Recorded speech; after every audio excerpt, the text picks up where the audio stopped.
নায়ক নায়িকাদের ভিড়ে শহীদ পরিবার মর্যাদা পায়নি। মঞ্চনা বাঁধতে দেয়, তাহলে জিপের ওপর দাঁড়িয়ে মাইক নিয়ে মমতা ব্যানার্জি মিটিং করবে। ভোটে ভরাডুবির পর ভেঙে চুরমার হয়ে গেছে তৃণমূল। বিধানসভায় বিরোধী দলের ওপর থেকে মমতা বন্দ্যোপাধ্যায়ের নিয়ন্ত্রণ চলে গেছে। একদিকে ঋতব্রত তৃণমূল, তো অন্যদিকে কালীঘাট তৃণমূল।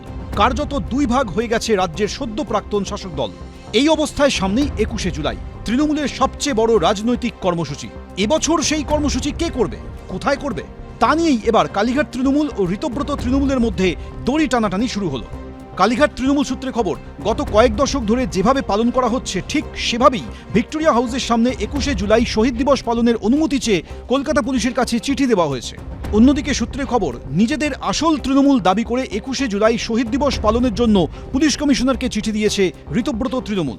21শে জুলাই আমাদের পারমিশন না দিলে আমরা রাস্তায় করব, আমরা সবাই অ্যারেস্ট হব, কিন্তু 21শে জুলাই আমরা করব।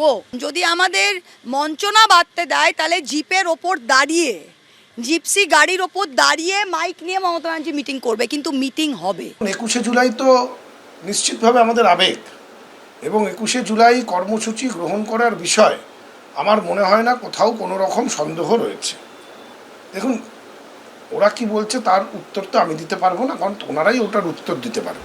প্রশাসনিক অনুমতি নিয়ে দড়ি টানাটানির মাঝেই তৃণমূলের 21শে জুলাইয়ের সভা নিয়ে আদালত অবমাননার অভিযোগ তুলে সম্প্রতি হাইকোর্টে একটি মামলা হয়। তাতে উল্লেখ করা হয়, 2018 সালে কলকাতার কোনো বড় বা প্রধান রাস্তা সভার জন্য সম্পূর্ণ বন্ধ করা যাবে না বলে নির্দেশ দিয়েছিল কলকাতা হাইকোর্ট।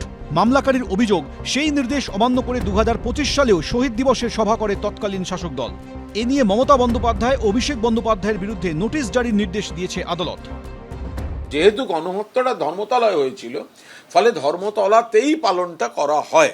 বাকি সরকার কি বলবে, পুলিশ কি বলবে, পরবর্তীকালে কি হবে সেটা দলীয় নেতৃত্ব সিদ্ধান্ত নেবেন, কিন্তু 21শে জুলাই ধর্মতলায় পালিত হবে।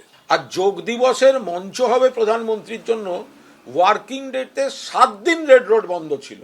ফলে এরা যে কখন কোন দিকে এদের মানে মানুষের অধিকার রক্ষা হয় আর খর্ব হয়, এ বোঝা খুব মুশকিল। এটা একবার নিজেরা যদি ভাবে, বিশেষ করে গত 5 বছরে আজকের মুখ্যমন্ত্রী শুভেন্দু অধিকারীকে 104 বার কলকাতা হাইকোর্টে যেতে হয়েছে।